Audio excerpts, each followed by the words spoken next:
स्कुलदेखि घरसम्म परिवारसम्म त्यहाँ नपुर्याइकन यसको सुख छैन।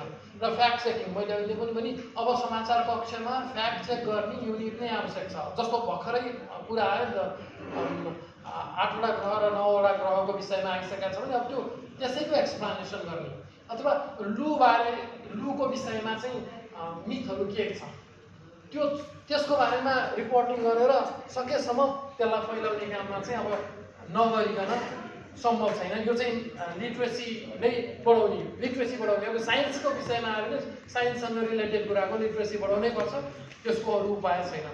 फ्याक्ट चेक गर्नु पर्यो, त्यसपछि काउन्टर म्यासेजिङ गर्नु पर्यो कि कसैले तोडमोड गरेर तथ्य तोडमोड गर्छ भनेदेखि त्यसको विरुद्धमा तपाईँ एकदमै फाइट गर्न तयार हुनु पर्यो, त्यसलाई पन्च दिन सक्नु पर्यो।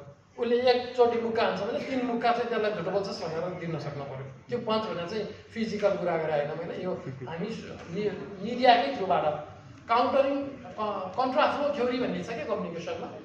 एउटा खालको सन्देश प्रवाह भइरहेको छ भने त्यसलाई जिति त्योभन्दा बढी फाल्दो, त्योभन्दा बढी सत्य सामग्रीले हामीले पेल्नुपर्ने अवस्था देखिएको छ। र सामाजिक सञ्जालहरूमा रिपोर्ट गर्ने सिस्टम हुन्छ, जस्तो कसैले फेसबुकमा आफ्नो युट्युबमा आएको कन्टेन्टहरू चाहिँ एकदमै गलत छ भन्ने लाग्छ भने तत्कालै त्यसमा रिपोर्ट गर्ने अप्सन हुन्छ, त्यसमा मजाले रिपोर्ट गर्न थालौँ। त्यो रिपोर्ट गर्ने बित्तिकै त्यसले